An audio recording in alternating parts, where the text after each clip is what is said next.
Bon, salut les amis, donc petite vidéo très rapide sur sortie de grange. Donc on est avec l'ami Nono. N'oubliez pas de vous abonner, d'activer la cloche. Allez, c'est parti. Alors, salut tout le monde. En fait, là, ce qu'on va faire une petite vidéo pour montrer les conneries à pas faire quand on sort une voiture de grange, parce que généralement, c'est des voitures qui n'ont pas beaucoup roulé, enfin, ça fait longtemps qu'ils n'ont pas roulé, qui n'ont pas démarré, tout ça. Donc déjà, ce qu'il faut faire, surtout ne jamais appuyer sur les freins. N'essayez pas de voir si elle a des freins, ça vous en foutez, il faudra les refaire. Parce que si vous appuyez sur les freins, en fait, votre pédale va actionner le mètre-cylindre. Si c'est grippé dedans, ça va tout boucher et ça va vous bloquer les freins. Donc déjà, ça, c'est la connerie à pas faire. Ensuite, quand vous achetez une voiture, il faut regarder si le moteur il est bloqué ou pas bloqué. Donc moi, ce que je vous conseille d'éviter, c'est de mettre la batterie et d'essayer au démarreur, parce que si le faisceau a été bouffé par les reins, ça m'est arrivé sur une DS, quand on met le faisceau, ça crépite de partout, c'est la merde. Donc il faut voir si le moteur est bloqué ou pas. Donc ça, on le voit. Vous bougez à la manivelle, vous prenez la manivelle, on voit que le moteur n'est pas bloqué. S'il faut, vous enlevez les bougies, comme ça enlève les compressions, et au moins vous voyez si le moteur il est bloqué ou pas. Après, pour les vitesses, bon là c'est une 4L, donc c'est facile, vous passez les vitesses et vous poussez pour voir si les vitesses passent bien. Au moins déjà vous avez un pseudo pronostic, vous pouvez dire à la personne si le moteur est bloqué, pas bloqué, boîte cassée, pas cassée, ceci, cela. Voilà, ensuite on va partir sur la remise en route d'une voiture qui n'a pas roulé pendant X temps. Donc on oublie la clé de contact, on oublie la clé de contact. On va partir là dans l'hypothèse où la voiture a le contact qui marche, parce que celle-là elle marche. On a fait une sortie de grange il n'y a pas longtemps, donc c'est ce qui nous est arrivé sur celle-là. Donc celle-là, le faisceau ça va, ça marche, on a tout vérifié, tout checké, tout ça. Si vous avez le faisceau qui est pas bon, ce que vous faites, vous branchez la batterie comme ça, comme elle est, et vous prenez un petit fil de peu, vous débranchez à l'allumeur. Ici, vous avez la cosse du plus. Donc c'est l'arrivée du contact. Vous l'avez ici. Donc vous débranchez, faites gaffe, il y a deux cosses. Il y a la cosse du condensateur et la cosse du plus pour avoir l'allumage. Donc au pire, celle du condensateur, il faut la laisser. Vous enlevez le plus qui vient du faisceau, on le voit généralement, ça vient du faisceau là et ça va ici. Vous l'enlevez et vous prenez un plus, vous mettez une fiche de là à là, que vous pouvez enlever comme ça en fait pour faire le contact. Comme ça déjà, vous pouvez voir si il y a le contact. De là jusqu'à ici, jusqu'à là. Alors, là, dans l'hypothèse où il y a le, comment on appelle ça? Alors, surtout, ça faut le faire. Vérifiez toujours que les bougies sont bien serrées. Parce que si les bougies ont été desserrées, les gens ont enlevé les bougies, on met du WD-40 ou de l'huile, et on remis les bougies juste à la main, avec la compression du moteur, c'est une balle. Ça part et ça pardonne pas. Donc toujours resserrer les bougies. Alors, ensuite, ce que vous faites, ça c'est pour la partie allumage.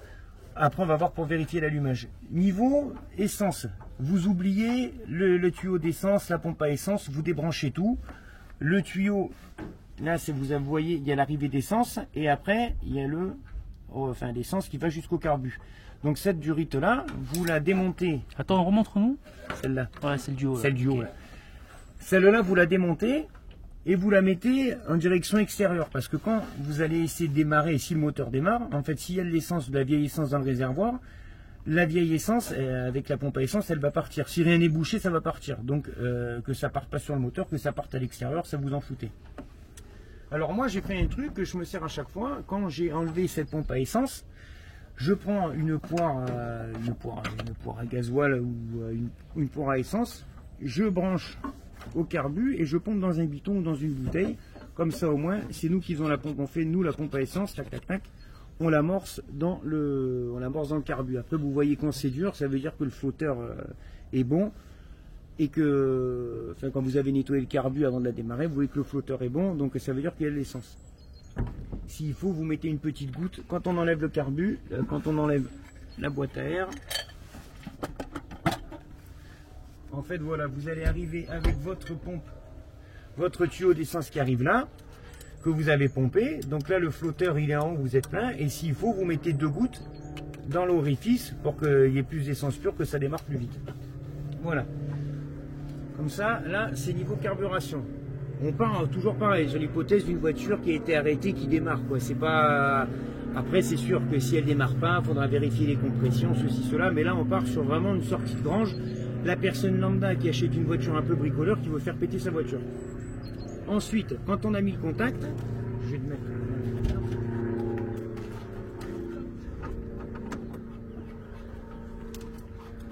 Quand on a notre contact, on a mis notre contact là, donc on a du plus ici aussi, il y a le contact de la voiture, ça veut dire qu'il y a du plus, il y a l'alimentation. On va enlever la tête d'allumeur et on va faire attention parce que dedans il y a un charbon qu'il ne faut pas faire tomber, parce que alors là sinon ça marchera plus. Montre-nous. Le charbon qu'il y a là, il faut faire attention. Ça on le nettoie un peu, hein, histoire de dire que voilà. Ça, pareil, on l'enlève. On le nettoie pour que les contacts soient bien. Alors, pas de papier, de gros papier à poncer et compagnie. Hein. Et ensuite, ça se met ici pour voir s'il y a le contact quand il y a le plus. En fait, quand vous allez écarter ça, vous allez voir une étincelle. Comme je suis un connard, j'ai pas mis... Ah voilà, vous voyez l'étincelle. Oui. Donc, quand on met les... S'il y a l'étincelle, c'est bon. S'il n'y a pas d'étincelle, vous prenez du papier très très fin et vous nettoyez les contacts entre, avant de tout changer. Là, on parle toujours pareil sur une voiture, on n'a pas encore changé, juste pour remettre en route. Donc dès qu'on a une belle étincelle entre là, ça veut dire que normalement ça va monter aux bougies. Donc on va remonter ça. Faites attention, il y a les petits ergots là, les machins et tout ça là, de pas forcer. Il faut ça rentre comme papa dans maman, hein. Ou papa dans papa ou ce que vous voulez. Après, pareil, quand on remet ça, il y a un guide. Le guide qui est là, il correspond à ça. Donc là, on le remet bien à sa place et on reclipse bien nos deux machins. Donc là, punaise. Là, c'est bon. Donc là, on est dans l'hypothèse où on a de l'allumage et on a de l'essence. Donc en fait, rien ne peut arrêter le démarrage de la voiture. Et à partir de là, bon, si le faisceau est bon, surtout on garde le faisceau, on va pas s'emmerder. Si le démarreur tourne aussi, quoi. Et après, si on fait sans ça, le faisceau le plus là qui était là, on le décale. Même si vous voulez, vous enlevez le plus de l'alternateur, enfin que ce soit pas, qu'il n'y ait pas de courant, quoi. C'est juste pour faire démarrer le moteur. Vous les isolez un bout de scotch ou de chiffon que vous mettez que ça touche pas la carrosserie. Et après, en démarrant, normalement ça démarre. Voilà, ça c'était la petite vidéo explicative pour faire redémarrer un moteur en sortie de grange. Après, quand le moteur tourne et compagnie, vous l'arrêtez parce qu'il va falloir le vidanger. Moi ce que je conseille, c'est d'enlever le carter d'en bas, comme ça on nettoie tout, change les bougies, pompe à essence, frein, kit carburateur. Là, ici, il faut faire hyper gaffe parce que dedans, il y a le Calorsta. Donc ça, c'est un truc, c'est une pièce, quand l'eau arrive à 90 degrés, ou un peu, après il y en a 75 degrés, t'achètes, enfin, il y a plusieurs trucs. En fait, ça s'ouvre pour que l'eau froide arrive, ce qui sert à refroidir. Si ça s'est bouché, c'est mort. Si il est, enfin, comment expliquer, s'il s'ouvre pas, qu'il est mort, et ben en fait, ça va, c'est là que la surchauffe et le joint de culasse et compagnie. Ok. Et voilà, voilà, c'est surtout, c'était la base pour refaire démarrer une voiture en sortie de grange ou une voiture qui n'a pas tourné pendant longtemps, et avant d'attaquer les travaux, des travaux sérieux. C'est vraiment quand ta voiture elle arrive chez toi que tu veux te faire plaisir, te dire elle démarre pas, quoi. Et après, si elle démarre pas, ça devient, c'est pas plus compliqué. Il faut voir si on a des compressions.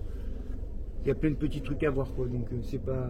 Alors si pareil, si l'allumage arrive pas d'ici, faut vérifier que le faisceau. Mais ça, c'est comme sur les mobylettes, tout le monde l'a fait. On enlève la bougie, on met le fil, on le met sur un morceau de fer. Et bon, si on est tout seul, on appelle quelqu'un, on fait tourner le démarreur, et si on voit l'étincelle au bout de la bougie, ça veut dire qu'il y a de l'allumage. Mais s'il n'y a pas d'étincelle, c'est qu'il n'y a pas d'allumage.